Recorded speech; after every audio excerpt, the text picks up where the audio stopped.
आंदोलन था, हिंदुओं को क्यों मारा, हमारे मंदिर क्यों तोड़े, हमारी बहन बेटियों के साथ क्यों रेप किया, हमें क्यों काटा गया। हम चाहते हैं कि हमें मंच दीजिए अपनी बहस रखने का। ऐसा नहीं कि हम आपके सामने बात कर रहे हैं। 1,20,000 मस्जिदें जो बिना किसी प्रॉपर्टी के, बिना कोई कागज के, दस्तावेज के बनी हुई है, वो वापस कैसे आएगी। तो मैं ये कह रहा हूँ कि ये वो देश है जहाँ पे 5,000 करोड़ रुपए शादी में खर्च हो रहा है। हमारे अंदर क्षमता है लोगों को कन्वर्ट करने की सनातन धर्म में।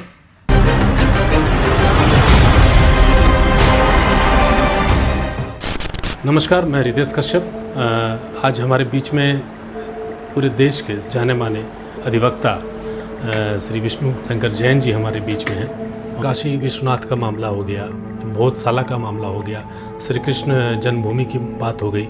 हर मामले में जहाँ भी कहीं हिंदुओं के देवस्थानों के ऊपर आघात का मामला आता है, विष्णु शंकर जैन जी को आप देख सकते हैं, मिल सकते हैं। तो स्वागत है Vishnu ji.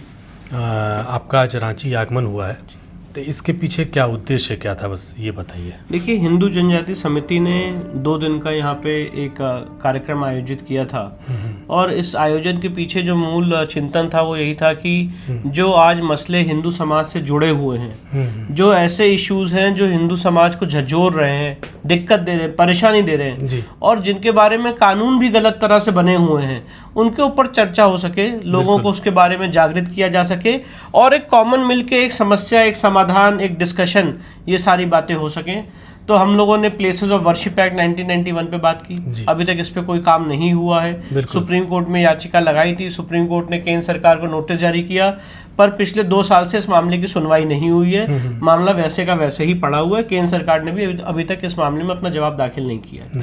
Places of worship act के अलावा वक्फ एक्ट के बारे में बात की। वक्फ एक्ट का जो कानून आया है, ये बहुत ही सराहनीय कानून है, पर ये अभी अधूरा है। जो इसमें सबसे मूलभूत बात है वो ये है कि जो संपत्ति वक्फ के रूप में घोषित हो गई है, चली गई है, 1,20,000 मस्जिदें जो बिना किसी प्रॉपर्टी के, बिना कोई कागज के, दस्तावेज के बनी हुई है, वो वापस कैसे आएगी। उसके लिए इस कानून में कोई मसौदा नहीं है, कोई मैकेनिज्म नहीं है, और इसके लिए हमने जेपीसी में प्रेजेंटेशन भी दिया था, और ये बात लोगों के सामने भी रखी। जी। साथ ही साथ जो इस देश की 2nd लार्जेस्ट मेजॉरिटी है, वो माइनॉरिटी का दर्जा प्राप्त है, और माइनॉरिटी के आधार पे उनको बहुत सारे जो लाभ हैं, सेंट्रल गवर्नमेंट की बहुत सारी स्कीम्स हैं, और माइनॉरिटी के बेनिफिट्स मिल रहे हैं। उनके जो शैक्षिक संस्थाएं हैं, एजुकेशनल इंस्टीट्यूशंस हैं, वो चल रहे हैं।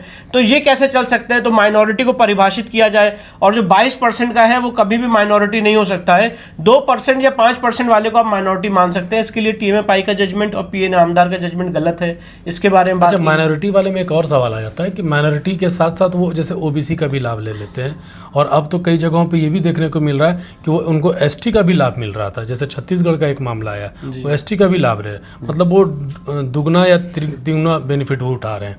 तो ये आपको क्या लग रहा है, वक्फ एक्ट पर जो सरकार अभी संशोधन करने वाली है, इस पर अभी क्या आगे, क्या भविष्य, क्या हम लोग देख सकते हैं। देखिए, वक्फ एक्ट में अभी JPC के सामने मामला है। 31 मेंबर की JPC है। उस JPC के सामने जो जो कानून और आने चाहिए, इसकी हमने पूरी लेजिस्लेटिव ड्राफ्टिंग की है। सिर्फ ऐसा नहीं कि हम आपके सामने बात कर रहे हैं। जी। पूरा हमने JPC के सामने डिटेल्ड प्रेजेंटेशन दिया है। क्या कानून आना चाहिए, क्या क्या चीजें डिलीट होनी चाहिए, उसमें फुल स्टॉप, कॉमा लगा के पूरी लेजिस्लेटिव ड्राफ्टिंग करके JPC के समक्ष हमने अपनी प्रेजेंटेशन दाखिल कर दी है। तो हमें पूरी उम्मीद है कि JPC उस मामले को कंसिडर करेगा और पार्लियामेंट इस चीज को पास करेगी, क्योंकि वक्फ का एक ऐसा कानून है, क्योंकि इस समय समाज का हर एक वर्ग वक्फ के इस कानून से परेशान है, और यहाँ तक कि भारतीय पार्लियामेंट को भी नहीं छोड़ा गया है। अभी असम के एक जो बहुत विद्वान नेता है, उनका बयान आया है कि भारतीय पार्लियामेंट भी वक्फ की संपत्ति पे है, और वहाँ के जो सांसद हैं वो हमें रेंट दें। जो दिल्ली का एयरपोर्ट है वो भी वक्फ संपत्ति पे है, इलाहाबाद हाईकोर्ट भी वक्फ संपत्ति पे है, ताजमहल भी वक्फ संपत्ति पे है, सूरत की म्युनिसिपल कॉर्पोरेशन भी वक्फ संपत्ति पे, बेट द्वारका भी वक्फ संपत्ति पे, अंबानी का मकान एंटीनिया भी वक्फ संपत्ति पे। तो इन शॉर्ट बात यह कि पूरा देश ही वक्फ है।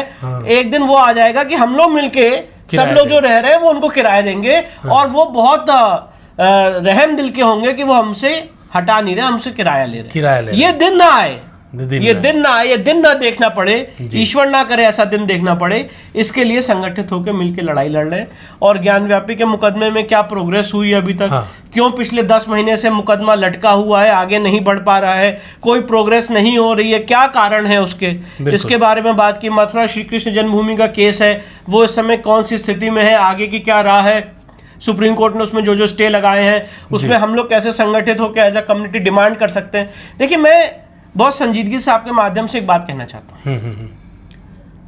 इन सारे केसेस में एडवांटेजियस पोजीशन पे वो हैं जी। उसका कारण यह है कि गलत ढंग से उन्होंने कब्जा किया हुआ है। बिल्कुल। अब अगर आपको कब्जे को हटाना है तो हमें लीगल लड़ाई लड़नी पड़ेगी। कोई भी देश के कानून में जो जानकार है वो ये तो नहीं कहेगा कि आप पुलिस बल करके या जबरन करके उनको बाहर फेंक देंगे। बिल्कुल। तो कैसे हटाया जाए, उसके लिए मुकदमा फाइल किया गया।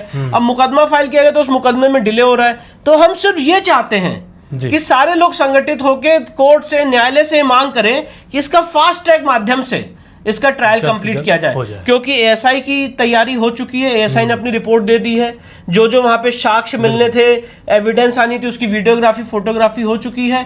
जितने हमारी हिस्टोरिकल एविडेंस है, शास्त्रिक महत्व, उसकी तैयारी हो गई है। ओरल एविडेंस जो देनी है उसकी तैयारी हो गई है। हम चाहते हैं कि हमें मंच दीजिए अपनी बहस रखने का, पर जब भी मामला कोर्ट में लगता है तो 15-15 दिन की बाद की डेट दी जा रही है। अभी कल ये मामला लगा था, अब अगली डेट दी गई है 31 अक्टूबर, उस दिन भी कुछ नहीं होना है। तो हमने इसलिए सुप्रीम कोर्ट में याचिका प्रविष्ट की है और हमने कहा है कि ज्ञानव्यापी का मसला इलाहाबाद हाईकोर्ट भेजा जाए। 3 जज इलाहाबाद हाईकोर्ट के इस मामले का ट्रायल करें। और सुप्रीम कोर्ट ने भी 20 मई 2022 को ये बात मानी अपने ऑर्डर में कि बहुत सेंसिटिव मुद्दा है और बहुत ही सीरियस इशू है।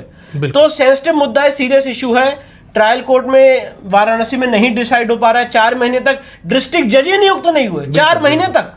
31 जनवरी 2024 को जस्टिस ए.के. विश्वेश साहब ने रिटायर हुए, उसके बाद तक 4 महीने तक कोई जज ही नियुक्त नहीं हुए। जून में फिर छुट्टियां पड़ गई और उसके बाद जुलाई से मामला आगे नहीं बढ़ रहा है। तो ये बहुत इंपॉर्टेंट मुद्दा है, हम लोग की आध्यात्मिक ऊर्जा का केंद्र है, लोगों की आस्था से जुड़ा हुआ है। और ये बहुसंख्यक समाज इतनी लिटिगेशन के बाद, इतनी ताड़ना प्रताड़ना झेलने के बाद सिर्फ यही चाह रहा है कि हमारा केस जल्दी डिसाइड कर दीजिए। तो उसके लिए ये सारी बातें रखी हैं और मुझे पूरी उम्मीद है कि ये बातें लोगों तक पहुंची हैं, कंसेंसस बन रहा है और आगे आने वाले समय में उसी हिसाब से परिणाम आएंगे। सनातनियों के प्रमुख आवाज़ विष्णु शंकर जैन जी इस पूरे प्रकरण में अंतिम एक सवाल करेंगे कि सनातनियों को क्या करना चाहिए।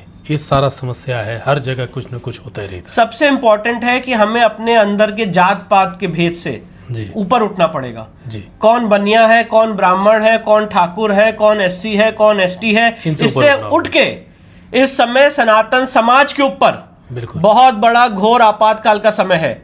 मैं आपको पूछना चाहता हूं आपके माध्यम से, बांग्लादेश में जो घटना हुई जी, पूरा आंदोलन तो रिजर्वेशन के ऊपर था। बिल्कुल रिजर्वेशन का ऊपर आंदोलन था। हिंदुओं को क्यों मारा, हमारे मंदिर क्यों तोड़े, हमारी बहन बेटियों के साथ क्यों रेप किया, हमें क्यों काटा गया। तो जब कभी इस देश में ऐसे हालात उत्पन्न होंगे तो ये नहीं देखा जाएगा कि कौन क्या जात का है, कौन क्या जात का है। इस देश के बहुत ही, याद रखिएगा सर, इस देश के बहुत ही सीनियर लीडर ने कहा था कि बांग्लादेश जैसे हालात भारत में भी हो सकते हैं। तो हमें भी तैयार होना पड़ेगा कि ऐसे हालात ना हो। आत्मरक्षा के लिए हमें तैयार होना पड़ेगा। और आज जो स्थिति यहाँ पे उत्पन्न हो रही है देश में अलग अलग जगह, मैं तो लोगों के बीच में जाता हूँ, सिर्फ कोर्ट में बहस नहीं करता हूँ। बिल्कुल, वकील वही इंपॉर्टेंट होता है या समझ पाता है चीजों को जो समाज के बीच उतरता है। छत्तीसगढ़ में गया, भारी मात्रा में कन्वर्जन हो रहा है, हम सब की नाक के नीचे हो रहा है। एशिया का 2nd लार्जेस्ट चर्च सरजुगा में छत्तीसगढ़ में है। हम लोग क्या कर रहे हैं, हम लोग क्यों नहीं संगठित हो रहे? यही हालत झारखंड में। कन्वर्जन के लिए हम क्या कहते हैं, कन्वर्जन के लिए एंटी कन्वर्जन कानून ले आइए। अरे एंटी कन्वर्जन कानून भी लाओगे भैया तो उसमें क्या प्रावधान रखोगे कि फोर्स के माध्यम से, अनड्यू इन्फ्लुएंस के माध्यम से, कोर्जन के माध्यम से कन्वर्जन नहीं होगा। पर जो आदमी कन्वर्ट हो गया उसकी वो कहेगा कि भाई मैं तो अपनी स्वेच्छा से हुआ, तो क्या कर लेंगे इसके लिए। और अभी तो और समस्या आ रही है झारखंड में। तो मैं ये कह रहा हूं कि ये वो देश है जहां पे 5,000 करोड़ रुपए शादी में खर्च हो रहा है। हमारे अंदर क्षमता है लोगों को कन्वर्ट करने की सनातन धर्म में। हमारे अंदर क्षमता है कि लोगों को अपनी तरफ आकर्षित करें और लोगों को सनातन धर्म में लाएं और यूसीसी की बात ना करें। आप मुझे बताइए कि अगर किसी दुकान में कोई डिफेक्ट है, सपोज करिए 2 दुकानें हैं और एक दुकान जो है वो बहुत ग्लोरियस से अच्छे से बनी हुई है, और दूसरी दुकान में उतनी फैसिलिटी नहीं है। तो जो ग्लोरियस दुकान है वो क्या करेगी, जो अच्छी दुकान नहीं है उसको बोलेगी कि भाई तुम भी अपनी दुकान बेटर कर लो, ये लो हमसे फंड्स लो कि अपनी दुकान को और बेटर करती रहेगी। उसी तरह से मैं नहीं कह रहा हूं, सुप्रीम कोर्ट के जो बहुत बड़े बुद्धिजीवी सीनियर वकील है, उन्होंने कहा है कि हर एक धर्म शॉप है। तो अगर हम शॉप है तो हम दूसरे का धर्म क्यों ठीक करें? यूसीसी में अगर आपके साथ प्रॉब्लम है, आप चाइल्ड मैरिजेस आपके यहाँ होती हैं, आपके यहाँ अलग अलग चीजें होती हैं, तो मेरा इशू नहीं है उसको ठीक करने का। मेरा इशू ये है लोगों को बताना कि अगर आपको अच्छे से जीना है, इज्जत से जीना है, तो सनातन धर्म में आइए। कन्वर्ट हमें करना है, आकर्षित हमें करना है, पर इसके बजाय हम क्या कहते हैं, एंटी कन्वर्जन कानून ले आइए। तो इन सारे विषयों पे चर्चा की कि समाज की दिशा क्या होनी चाहिए, हमारी मांग क्या होनी चाहिए, हमारी मांग क्या होनी चाहिए। बिल्कुल बिल्कुल। तो आपने सुना सनातनी योद्धा और सनातन के लिए हर समय खड़े रहने वाले विष्णु शंकर जैन जी को। और आपकी अपनी प्रतिक्रिया कमेंट बॉक्स में ज़रूर दीजिएगा। और अभी तक के लिए इतना ही। नमस्कार।